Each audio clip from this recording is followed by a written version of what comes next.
Education channel, and today we are going to discuss about web development course.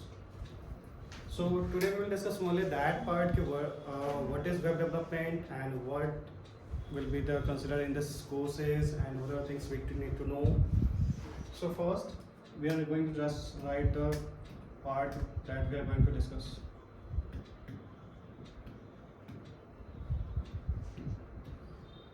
Web development. Actually, the word web defines that means what we are going to discuss. It's all about the web applications. So normally there are two types of applications. First is web applications,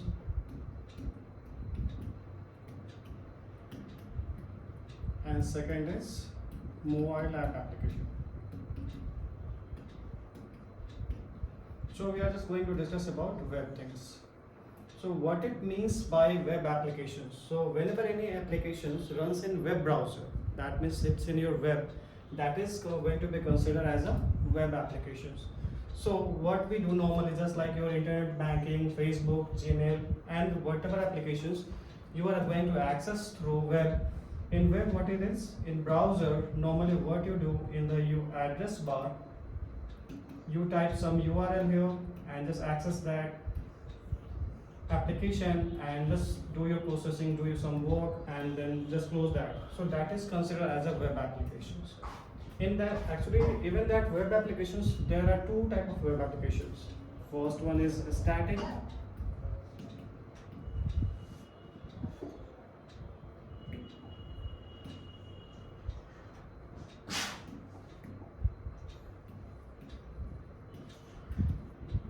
And second is dynamic.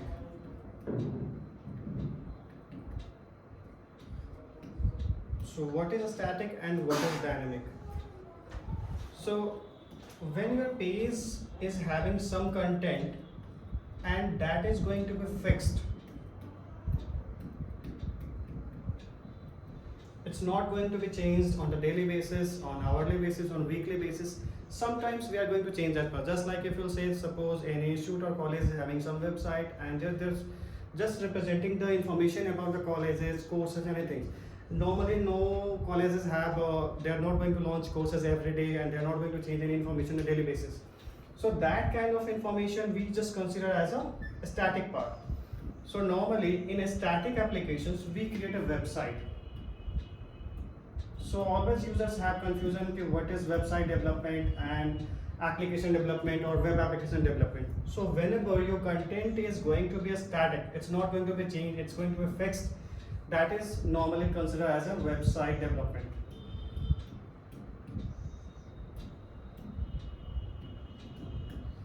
And when your application is going to perform some kind of processing and then it's giving a result to everyone, just like to open a Facebook, Facebook is a popular one, just so that's why we are taking the example of Facebook. So what we do while accessing the Facebook from your laptop, desktop, we just type in a URL here, facebook.com, and we just get the login page here, username, password, and then login here. So after putting this login information, everyone is having that dashboard page. Same dashboard page, but the information will be different depending upon the login information you have given. So here what is happening, this page content is going to be decided on the runtime basis, on the basis of the information you have given in the previous login page. It's not going to be fixed. This is the dynamic page actually. So that's why I said when your content is going to be changed or runtime generated depending upon the information that you have given or depending upon the user who is accessing that page, or then it's called to be a dynamic part. So we are going to access both a static or as well as dynamic part. So we have taken a new page and now we are just going to take an example of dynamic one. Suppose we are just taking a basic example. What is dynamic here? Suppose just we will take one calculator feature, that is the basic one is add, that is called addition sometimes. So what is addition? To add two numbers or it could be a more than two numbers also. So first we need two numbers. So we are just going to take the first number as a 2 and second number also a 3. So what will be the sum? 2 plus 3 is equal to 5. So if we'll create this a basic application for this, so we will take a input, that means we will ask the user, okay, just give your first number and second number as input. So it could be anything. Now we are just adding 2 plus 2, it could be a 10 plus 15, any number can be added. So that's why we are giving a choice to user, okay, you can give two numbers, and we are going to just add, click a button, and then user will see the result. So here this input is not fixed here. Its user can give any number, either it could be 10, 20, and the result should be according to that. So this result page we are talking, so it's not fixed. This is result page will be always same. That means it's not going to be changing every time. But the content of this page is going to be changed depending upon the content that you have given the input. It will change your output page. So this is the example of the dynamic page actually. So now, so in web development course, what are the contents we are going to read? So first thing we will read HTML, CSS, jQuery, Bootstrap, Font Awesome, PHP, MySQL,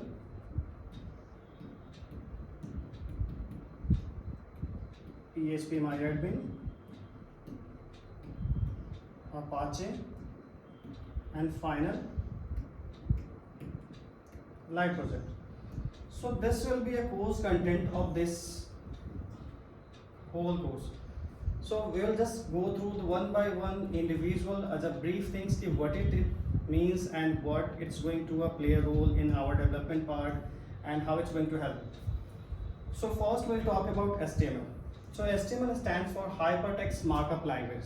So when you create a web page, some content is going to be on the page. It could be a text, it could be a video, it could be audio file, it could be image.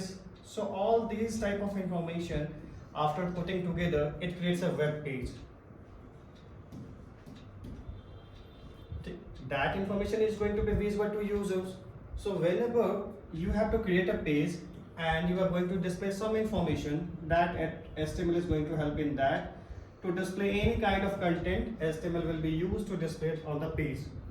Now, next thing is that CSS. CSS is set for Cascade Styling Set. So what is the use of this part? So suppose you are just going to build a house, and within that house there could be a rooms, kitchen, washroom, everything. So suppose you are not going to decorate that home by putting paints and everything, so simply it's a wall, so it will not look good. So for that decorative part we use a paint, sometimes tiles, or any type of information can be there. So that CSS works just like a decoration of our web page. So it will decorate the text, video, arrange it of information and anything. So in simple word, it is used for decoration of web page. So you can say that it makes your web page more elegant actually. So it will be more appealing to the user, so user will be more interacting to your web pages. Next thing is jQuery. jQuery is a library actually. It's a framework based on top of JavaScript.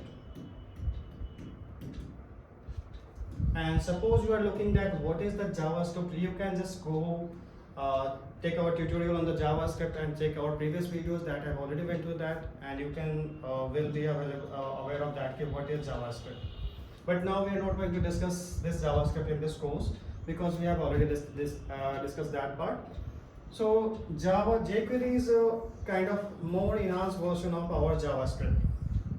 and it performs lots of actions. We are just going to discuss what is the main part of the jQuery. It makes your page more interactive. But if you categorize the whole course in two parts, then this will be considered as a front end, and this will be considered as a back end.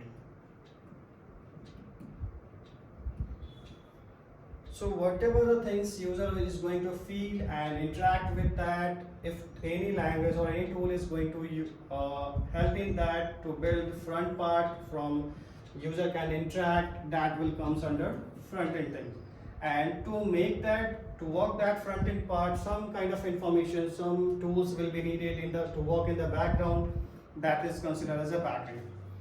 So any kind of dynamic part you want to build at front end, that is called client side, and something will be a back end at server side. So all the web pages interaction happens between client and server. Who is client? Your browser is acting as a client because it's making a request on behalf of you. So here browser will be your client, and server, whoever is taking the request and fulfilling the request on the behalf of the request what you have asked for that. So to make your web page more interactive, we use as a jQuery for that. Next is that bootstrap. Normally what happened earlier,